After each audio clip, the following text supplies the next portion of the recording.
Olá a todos, meu nome é Felipe Ormena, vou aqui apresentar o artigo intitulado Relatos da Experiência de Aprendizagem através do Software Educacional da Biodiversidade Caatinga. Esse artigo foi submetido na categoria de ensino relacionado aos tópicos em inovação no ensino.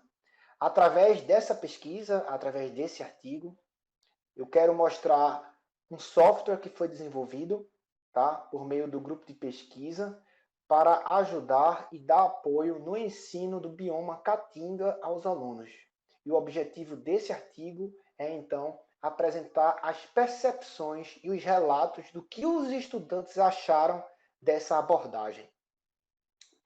Bom, os autores desse trabalho sou eu, Felipe Almena, e o colaborador Nilson do Nascimento. Esse trabalho foi realizado entre 2019 e 2020 e o roteiro da apresentação será: inicialmente vamos fazer uma introdução sobre a temática, depois vamos apresentar um breve referencial teórico, realizando todo o embasamento da pesquisa. Em seguida, apresentaremos a justificativa, o porquê é relevante essa pesquisa e o porquê nós realizamos.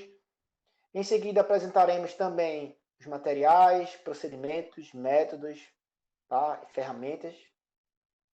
Em seguida, os resultados, tá? Das percepções, as análises, o que os estudantes acharam. Por fim, as considerações finais, relacionando também os trabalhos futuros. Bom, a Caatinga é um bioma exclusivamente brasileiro, ou seja, só existe aqui no Brasil.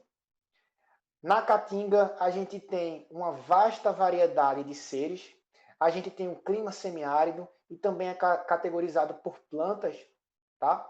Que são resistentes a vários períodos, tá? Vários dias de seca, tá? Então elas são resistentes a isso. E quando a gente fala de degradação ou de desmatamento, isso não é algo presente agora, nesse momento. Né? Algo que tem crescido nos últimos, sei lá, 10 anos, começou a aparecer. Não, não é isso. A degradação existe há muito tempo. Se a gente começar a ver aqui os relatos históricos, a gente tem em 1500, na descoberta do Brasil, quando Portugal chega aqui, a gente sabe que tem um desmatamento muito grande. A gente tem relatos na expansão marítima, na colonização da Índia e assim por diante. Mas especificamente desse bioma, tá? Ele está relacionado à expansão das atividades de pecuária, de produção de lenha, carvão e estaca, certo? Existem algumas iniciativas de preservação, tá? Relacionado ao Ministério do Meio Ambiente e ao ICMBio, sendo que apenas 7% da vegetação está em área de preservação e apenas 1,21% em sua totalidade, tá? na parte integral desse bioma. A escola exerce um papel fundamental nisso. Por quê? Através da escola, os alunos entendem o papel do meio ambiente, o seu papel no ecossistema, na sustentabilidade. Então, os estudos dos biomas têm uma contribuição à mentalidade sustentável dos alunos. E aí, olha só, quando a gente vai ver os trabalhos relacionados a respeito desse bioma, a gente tem algumas surpresas, como, por exemplo, Araújo e Sobrinho trouxeram em 2009 alguns relatos de estudantes em que algumas definições foram: é um lugar seco onde não há nada nele. E nessa definição a gente consegue perceber que é como se fosse assim, um lugar que pode ser desprezado, como se fosse um deserto, não tem nada nele, é seco, é improdutivo. Aí a gente vê outro relato dizendo é uma vegetação bastante desagradável. Primeiro, não é uma vegetação, é um bioma. E segundo, que a concepção dele é como se fosse desagradável, ou seja, não tem importância para ele. E aí a gente continua vendo, é uma espécie de planta do sertão. Mais uma vez, identificando o bioma como uma planta, e nesse caso específico a gente consegue até perceber a sintaxe do sertão com C. Ele escreve com C. E aí, olha só, 63% dos alunos não considera a Caatinga importante. Isso foi o levantamento de Sobrinho em 2009. Certo? Então, olha só, não é só os estudantes o que é que ele acha a respeito do bioma. A própria população, tá, que vive ali naquele contexto, naquela região do Nordeste, na maioria do Nordeste, né, que não é só no Nordeste, mas não conhece mais de forma suficiente o bioma ao qual ela convive todos os dias.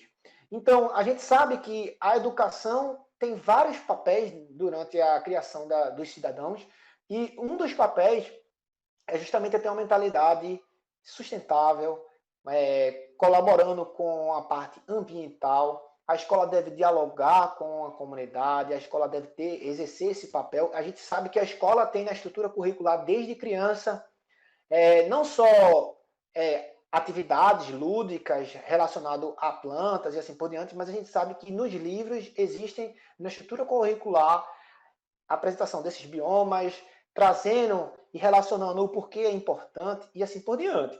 Entretanto, a gente vê muitas vezes esses assuntos serem trabalhados de forma expositiva pelo professor, apenas com a fala.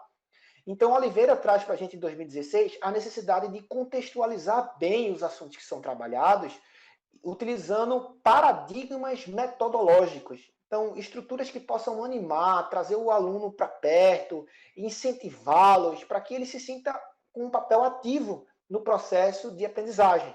Tá?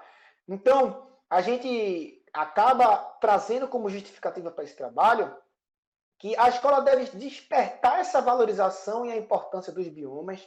Os biomas são vistos no programa de ensino, tá? Mas existe uma carência do processo de aprendizagem, conforme os autores que já foi posto.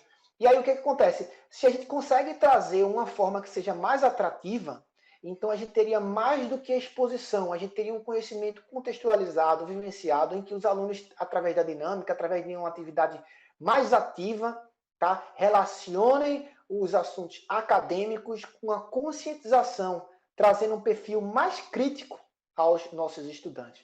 Tá? Então, através das novas estratégias metodológicas que a Oliveira trouxe, o papel da gente aqui foi não só tentar construir essa mentalidade sustentável, mas através de uma abordagem de software, em que os alunos possam navegar, eles mesmos possam trabalhar, eles mesmos possam conhecer, incentivar um ao outro, praticar o seu conhecimento através de exercícios que no software traz. E aí o desenvolvimento desse software que a gente trouxe aqui, que a gente implementou, criou, por si só não é suficiente. Era necessário entender o impacto, as percepções e os relatos dos estudantes. E é isso que nós vamos apresentar a partir de então.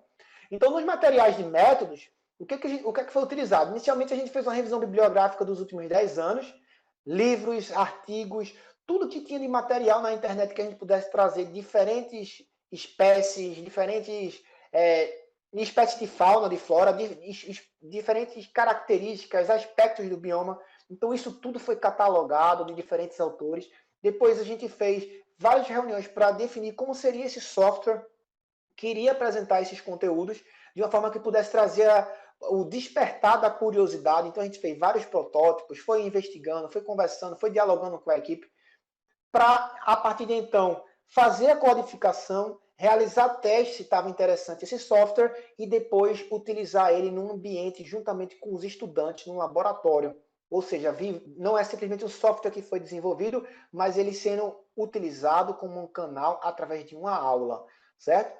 Então, ainda falando sobre materiais e métodos, quais são os pesquisadores? A identificação dos orientadores desse projeto, um da área de pedagogia, um da área de informática, um professor colaborador da área de geografia e um bolsista que ficou responsável por codificar e trazer essas turmas, ajudar nesse apoio. Tá? E aí, quem são os participantes? Os participantes foram 20 estudantes do segundo ano, de faixa etária entre 15 e 17 anos, no Instituto Federal Campus Floresta, no curso médio técnico em informática. Importante colocar que não houve identificação dos participantes, tá? Eram anônima a participação, deixando claro a todos os envolvidos, e tanto no processo, tanto nessa publicação do artigo, certo? E aí, como foi o roteiro da aula? Como é que a gente abordou, como é que a gente trouxe a utilização desse software? Inicialmente, a gente fez uma breve revisão sobre o bioma. Como os alunos eram do segundo ano, a gente começou mostrando, olha, estão lembrados o que é a Caatinga? A Caatinga é isso, e começou a explicar. A gente fez uma breve revisão, depois a gente apresentou a ferramenta, mostrando como funcionava, qual era o objetivo e assim por diante. E a gente deu um tempo de exploração. Os alunos, por si só, no laboratório, começaram a navegar e utilizar e explorar esse sistema desenvolvido. Depois que eles fizeram uma breve exploração, que conheceram o ambiente, o menu, as telas existentes, a gente fez avaliações. A primeira avaliação foi por dupla, a gente fazia algumas perguntas e foi utilizado um módulo específico de aprendizagem, que eu vou mostrar mais na frente. E depois por grupo, a gente dividiu o grupo em 3 grupos diferentes, a turma, e fez uma dinâmica de interação para que eles pesquisassem através do software e fizessem as respostas, certo? E para avaliar essas percepções, a gente utilizou um questionário eletrônico realizado no Google Form, tá? Com 9 questões, sendo 7 fechadas e 2 abertas. As fechadas respondiam entre ótimo, bom, regular e ruim, e as abertas eram respostas subjetivas, caracterizando então com uma abordagem qualitativa e quantitativa. Qualitativa por conta das opções abertas, em que era possível responder de acordo com a opinião de cada um. Também é qualitativa a respeito do ótimo, bom, regular, ruim e muito ruim, tá? Que isso é uma questão que a gente classifica como qualitativa ordinal, porque mantém ordem entre as categorias. Entretanto, a gente coloca ela também como quantitativa, porque depois do questionário a gente começou a associar, criar gráficos, fazer comparações através de percentuais. Então, a gente consegue categorizar também como uma abordagem quantitativa. Então, foi qualitativa e quantitativa, uma abordagem mista. E aí, olha só, as metodologias e tecnologias utilizadas. Foi utilizada a linguagem de programação Java, através da ferramenta Eclipse, o plugin utilizado o In The Builder, a gente utilizou o MySQL como banco de dados, para modelagem a gente utilizou o BR Modelo, para geração de gráficos Live Gap Charts, e a gente utilizou a metodologia ágil, Scrum, para delegar as atividades e dividir as atividades entre os grupos, internamente entre o grupo de pesquisadores. E aí, olha só, relacionado aos resultados, o que a gente encontrou como resultados? Primeiramente, temos 2, né? Primeiramente é o software em si que foi desenvolvido. E segundo, as percepções. Então, esse é o software, tá? Essa é a visão geral do software assim que você inicia. Você pode perceber que lá em cima existem opções de menu e na parte central, conteúdo, e na parte de baixo a gente tem o rodapé. Então, a ideia fosse que esse software funcionasse mais do que a exposição de conteúdo, mas um ambiente de imersão, onde fosse possível estudar, investigar, aprender e compartilhar, assim como testar com conhecimento e assim por diante. Tá? Então, pode perceber que na parte inicial temos aí em vermelho sobre o bioma Caatinga, falando um pouco sobre fauna, flora, unidade de conservação, o que cada unidade dessa faz, um pouco sobre a categorização desse bioma. Depois a gente tem uma parte mais de pesquisa, onde a gente consegue encontrar artigos relacionados a este bioma, pode publicar, se você clicar aí, você pode submeter trabalhos relacionados e os próximos estudantes vão ver também esse artigo que foi submetido. E, por fim, a gente tem uma opção no menu que é de avaliação, é um ambiente de aprendizagem, onde os alunos podem interativamente fazer algumas respostas. Tá? Então, apresentando um pouco, brevemente, o sistema, temos aí fauna, flora, conservação, e você consegue clicar em diferentes espécies desses animais, fazer uma busca específica. Então, a gente tem divisão por mamíferos, répteis, anfíbios, aves, peixes, e à medida que você clica em um deles, é especificado quais são as espécies existentes de cada tipo que foi escolhido, mostrando não só o nome popular, o científico, a ordem, a família, algumas características específicas, e você pode ir interagindo, passando para as próximas espécies, voltar para o menu, e assim por diante. Depois a gente tem a opção de artigos e de publicar, em que você pode ver aí que nesse momento tinha 18 resultados, depois a gente adicionou mais artigos. Quando você dá 2 cliques, você consegue acessar documentos mostrando um pouco da importância dos trabalhos que estão relacionados. E aí, depois a gente tem o momento de aprendizagem, que é a última opção do menu, em que cada vez que se clica, tem um sorteio de diferentes questões. Tá? No banco de dados tem várias questões sobre a Caatinga, mas aí existe um sorteio aleatório de 5 questões, traz para os estudantes, e os estudantes podem responder. À medida que você vai respondendo, essa gaiola que está do lado direito, ela pode prender os animais ou pode soltar os animais, caso você responda corretamente. Tá? Então, é uma forma interativa e é uma forma dinâmica de trabalhar os assuntos que foram vistos pelos estudantes. Certo? Então, as percepções dos estudantes, como foram? O que é que eles acharam dessa abordagem? Relacionado à avaliação da facilidade e interatividade da ferramenta, nós temos como resultado que 70% dos alunos acharam uma abordagem ótima relacionada à facilidade, tá? 20% tem como bom e apenas 10% como regular. Relacionado à interatividade da ferramenta, o que é que nós temos aqui? Temos que foram 65% acharam que tinha ótima interatividade e 35% acharam que tinha boa interatividade. Então, quando a gente junta esses dois aspectos investigados, a gente consegue perceber que tanto a facilidade quanto a interatividade tem justamente aqui, ó, entre 27 e 11, temos aqui 38 alunos respondendo como ótimo ou boa e apenas 2 alunos respondendo como regular. E aí, olha só o que a gente tem aqui também.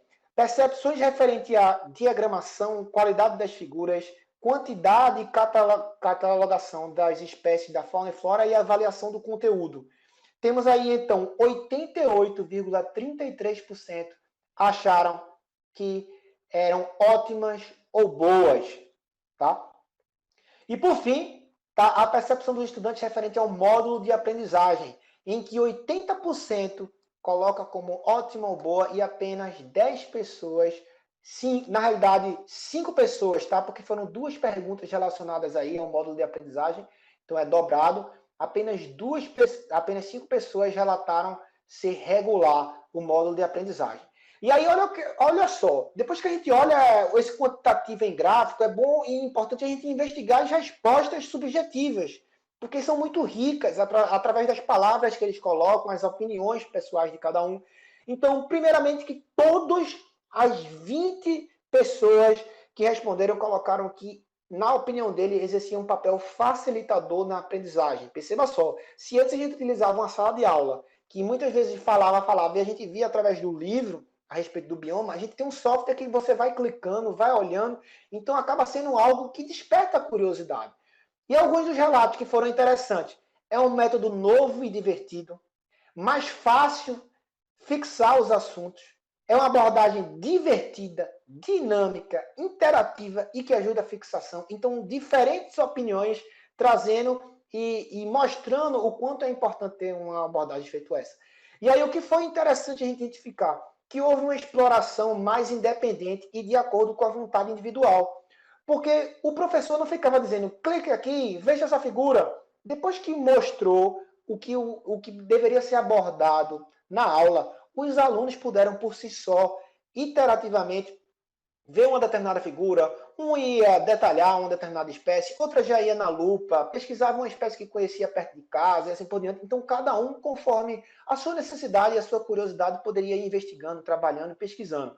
Tá? E aí, quando a gente coletou esses relatos, mostrando que era um método interessante, que era uma abordagem dinâmica, que tinham gostado, que a exploração conseguia ser de forma específica à vontade de cada um, a gente também perguntou, existe alguma sugestão para você de melhoria? O que é que você acha? E aí o que a pessoa colocou? Que queria que tivesse vídeos explicativos, certo? Que a gente, como a gente trabalhou pegando de livros, de artigos, de trabalhos, assim por diante, a gente focou muito em imagens, em texto, em curiosidades, mas com essa sugestão a gente também começou a pensar a necessidade de incorporar vídeos do YouTube, que é o que a gente vai fazer, é uma das indicações para o trabalho futuro. E aí o que é que tem mais também? Ó? Adições de imagem e em 3D. Por que eles colocaram isso? Ora, se tu colocou as imagens lá da espécie, eu vi até aqui no software, tu acabaste de falar, mas era o seguinte, existem espécies que estão catalogadas, sendo que as fotos às vezes são distantes, são espécies novas, são espécies que são difíceis de tirar com ótima qualidade. Então, foi possível encontrar material que não tinha imagem, foi possível encontrar material também com imagens com baixa qualidade. Então, alguns dos alunos identificaram, poxa, seria tão interessante conhecer mais sobre essa espécie, então era interessante ter mais imagens sobre, ou até imagens em 3D, que a gente até acaba entendendo que em 3D fica mais difícil, mas é uma curiosidade, eles querem isso. Tá? Então, foi uma sugestão posta por eles. E aí eles relataram também que quando a gente vai fazer algumas perguntas lá, que foram cadastradas no banco de dados, algumas perguntas são muito específicas. Por exemplo, falando sobre, olha, a ave tal, que é uma ave de rapina, uma ave que tem essa característica, qual é a espécie ou a família dela? E aí acaba sendo muito específica. Então, Um dos relatos foi justamente essa necessidade de ter perguntas menos específicas. E outra coisa que foram colocadas também foram informações divergentes. Por que isso? Porque a gente pega diferentes autores, pega essas informações de artigos, de livros, e colocam lá, e à medida que está aqui no software, de repente alguém olha um vídeo ou acessa o Google e vê que a quantidade de espécies relacionadas a mamífero está diferente da que existe no software. A gente entende, pessoal, que a todo momento vai ter novidades, vai ter adições de novas espécies e assim por diante, então é natural que acabe existindo informações divergentes, como, por exemplo, a quantidade de percentual que está desmatado ou que está preservado. A cada ano isso muda. Então, como os autores foram dos últimos 10 anos, algumas informações acabaram estando divergentes da situação atual que a gente encontra no Google atualmente. Então, isso ficou como uma informação interessante para a gente fazer esse rastreio e também fazer essas atualizações. Olha só, as nossas considerações finais, conclusão.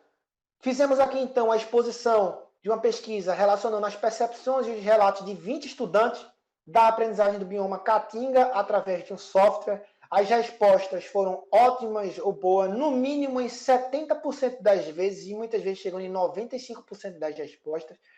As respostas também foi possível atribuir como dinâmicas, interativas e menos monótonas. Então, essas são as leituras, as percepções dos estudantes relacionadas à abordagem. As percepções dos pesquisadores, né? Nós, enquanto estávamos pesquisando, investigando, o que a gente olhou lá, o que a gente identificou das participações dos alunos. As navegações e as explorações foram mais independentes, e isso demonstra para a gente que existe uma maior autonomia.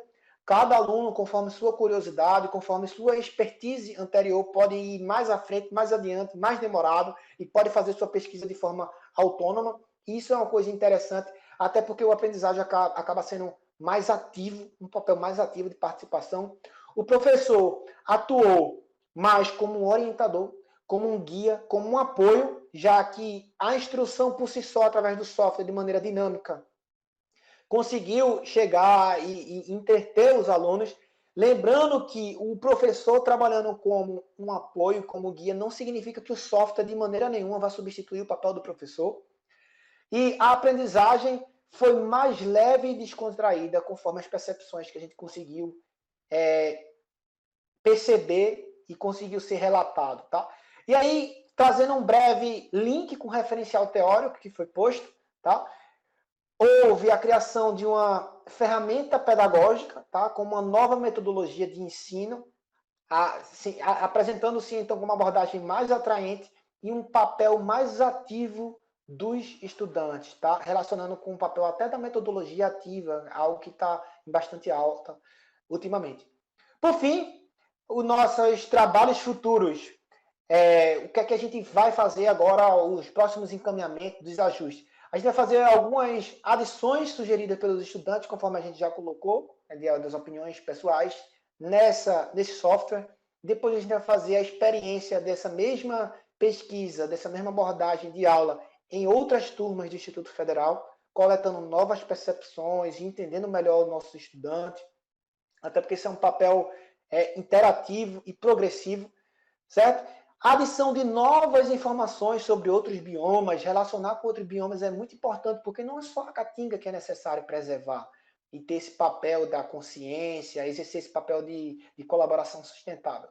Por fim, capacitar os professores do Instituto Federal, tá, do campus que nós trabalhamos, e de outras escolas do município, para que possam utilizar esse software e para que possam alcançar outros estudantes nessa abordagem de ensino interativo. Então, a partir disso, finalizo aqui minha apresentação. Espero que tenha ficado claro, então, a nossa pesquisa relacionado à apresentação do software desenvolvido e dos relatos e percepções dos estudantes em aprender através desse software da biodiversidade da Caatinga. Obrigado a todos e até mais.